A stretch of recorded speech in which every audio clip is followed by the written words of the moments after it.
जय हिंद दोस्तों, नमस्कार। स्वागत है आपका हमारे चैनल जीएस अप पर। आज हम लोग जो है चर्चा करेंगे पेट परीक्षा में आए हुए वैदिक कालीन प्रश्नों का। इतिहास के दूसरे कालखंड के रूप में हम देखेंगे तो जो पेट परीक्षा का सिलेबस है उसमें सिंधु घाटी सभ्यता के बाद वैदिक सभ्यता है। तो वैदिक सभ्यता से संबंधित वह प्रश्न जो उत्तर प्रदेश अधीनस्थ सेवा चयन आयोग ने पूछा है और बार बार उन्हीं प्रश्नों को पूछता रहता है, तो उन प्रश्नों का ऑपरेशन करेंगे और देखेंगे कि संभवतः इस बार किन किन प्रश्नों के आने की संभावना है। उन प्रश्नों को कवर करेंगे। जैसे अभी हमने इसमें पढ़ा था, ये हमारा था सिंधु घाटी सभ्यता का कुछ सामान्य सा कॉन्सेप्ट। अब हम लोग चर्चा करेंगे वैदिक सभ्यता के आए हुए प्रश्नों के विश्लेषणात्मक अध्ययन पर और देखेंगे कि किस प्रकार का प्रश्न आता है। वही कि हमारे पास आए हुए सारे प्रश्नों की पीडीएफ कॉपी उपलब्ध है। अगर आपको उनका हल प्रश्न चाहिए पीडीएफ कॉपी तो हमारे चैनल से आप प्राप्त कर सकते हैं। प्रश्न ये है, वैदिक संस्कृति में वैदिक काल में जो प्रश्न आया है वैदिक काल से, वह प्रश्न कौन कौन से हैं। और बने रहिए ताकि ये संभावित प्रश्न जितने हो सकते हैं उसकी भी चर्चा हो जाएगी। इसमें पहला प्रश्न है, निम्नलिखित में से कौन सा उपवेद नहीं है। तो वेद क्या है ना, वेद के बारे में जानिए। वेदों के रचयिता तथा संकलनकर्ता, यानी कि वेदों के रचयिता तो नहीं कह सकते, संकलनकर्ता, चूंकि बहुत सारे ऋषि मुनियों के ज्ञान पर आधारित यह वेद है तो उसको संकलन करने वाले कौन थे? महर्षि कृष्ण द्वैपायन वेदव्यास जी थे। वेदों की संकलनकर्ता में वेदों को 4 रूपों में देखा जाता है, जिसमें वेद कौन कौन से हैं? ऋग्वेद सबसे प्राचीन वेद, यजुर्वेद, सामवेद, अथर्ववेद, यह 4 वेद हैं। तो इसमें पूछ रहा है निम्नलिखित में से कौन सा एक उपवेद नहीं है। तो धनुर्वेद है, शस्त्र शास्त्र है, आयुर्वेद है, योग वेद है। पूछ रहा है निम्नलिखित में से कौन सा उपवेद नहीं है, यानी इन जो वेद हैं इन वेदों के भी क्या दिए गए हैं? उपवेद हैं। क्या हैं? उपवेद हैं। जैसे आप जानते हैं ऋग्वेद का उपवेद, ऋग्वेद का उपवेद आयुर्वेद, यजुर्वेद का उपवेद धनुर्वेद, सामवेद का उपवेद गंधर्ववेद, अथर्ववेद का उपवेद शिल्पवेद। लेकिन ऑप्शन में आप देखेंगे, ऑप्शन में जो दिया हुआ है धनुर्वेद दिया हुआ है, सही है, यह भी दिया हुआ है धनुर्वेद। आयुर्वेद भी दिया हुआ है, योग वेद, अच्छा शास्त्र दिया हुआ है, शस्त्र शास्त्र। यह जो होता है जो शिल्प वेद है, स्थापत्य वेद भी इसे कहते हैं। इसे क्या कहते हैं? स्थापत्य वेद या शस्त्र शास्त्र वेद। किसे कहते हैं? जो अथर्व वेद है उसके जो शिल्प वेद है उसका एक और नाम है जिसे स्थापत्य उपवेद या शस्त्र शास्त्र उपवेद की संज्ञा दी जाती है। अच्छा, वेदों की जानकारी के लिए हमें यह बताया जाता है और यह है भी कि 6 वेदांगों की रचना की गई है। शिक्षा है, 6 वेदांग कौन कौन से हैं जान लीजिए।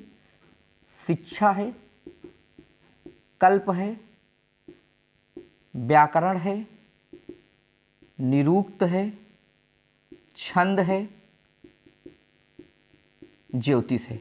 ये क्या है? यह वेदों के अंग हैं।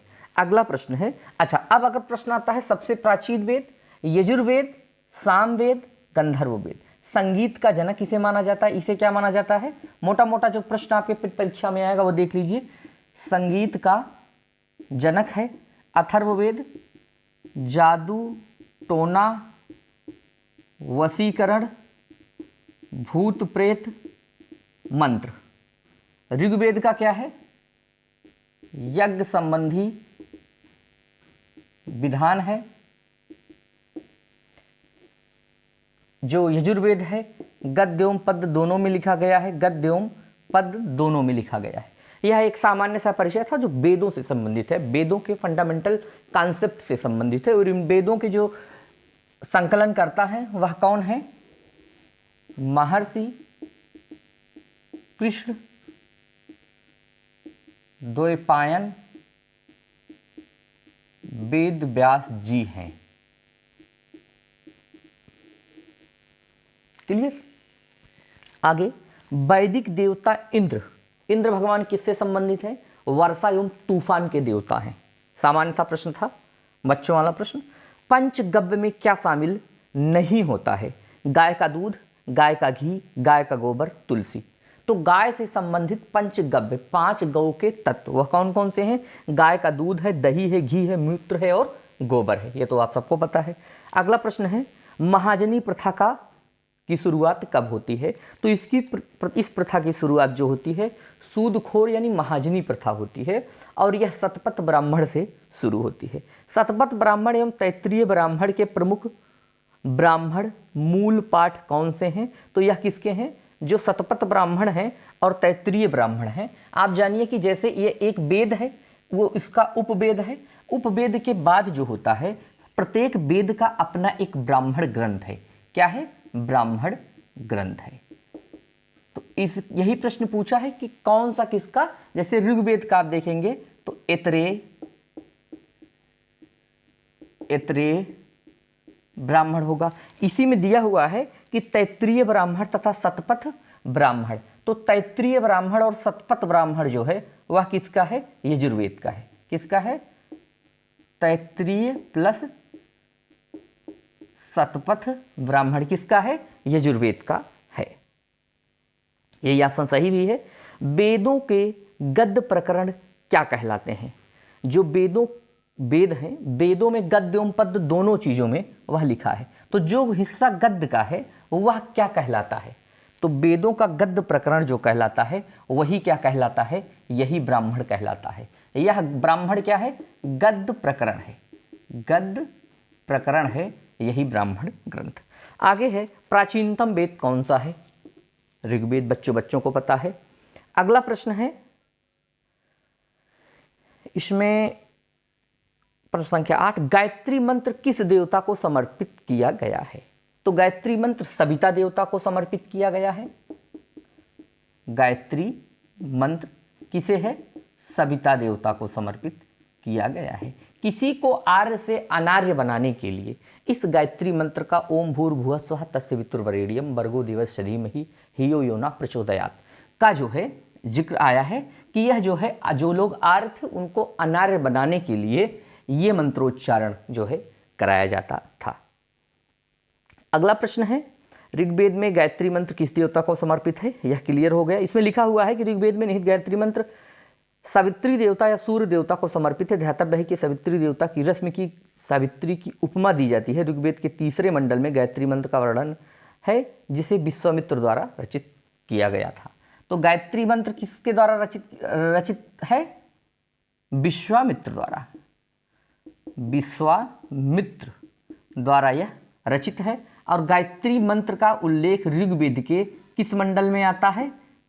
3 मंडल में आता है। अगला प्रश्न है, रामायण में मांडवी किसकी पत्नी थी? भरत की पत्नी थी। ये तो आपको पता ही होगा। रामायण में मांडवी भरत की पत्नी थी। सीता भगवान राम की, उर्मिला लक्ष्मण की और श्रुतकीर्ति शत्रुघ्न की पत्नी थी। आगे, महाभारत में वर्णित कुरुक्षेत्र की लड़ाई कुल कितने दिनों तक चली थी? तो कुरुक्षेत्र की लड़ाई कुल बालक 18 दिन तक चली थी। कितने दिनों तक चली थी? 18 दिनों तक। अब यही बताना है आपको कि यह जो है कौरवों और पांडवों के बीच में लड़ा गया था, है ना। वर्तमान में यह कहाँ पड़ता है? कमेंट में बताइएगा अगर जानकारी हो तो। ठीक है, तो ये वैदिक काल से संबंधित ये प्रश्न थे जो प्रश्न आपने सीखे। अच्छा, एक चीज़ और है कि इसमें बहुत सारी चीज़ें छूट जा रही हैं। जैसे अभी तो ये नया आयोग बना है और नया आयोग बनने के नाते इसके पास प्रश्नों का कलेक्शन बहुत कम है। तो एक बेहतरीन वीडियो जो वैदिक सभ्यता को पूरा कवर करता हो, ऐसा वीडियो बनाने की हम कोशिश कर रहे हैं। अगर आप लोग कमेंट में बताएंगे कि ऐसा वीडियो आपको चाहिए तो हम पूरा ये वैदिक काल का एक मास्टर वीडियो बनाएंगे के बाद कोई प्रश्न आए और इस वीडियो से होकर ना जाए, ये गारंटी हमारी है। तो आज के लिए इतना दोस्तों, जय हिंद।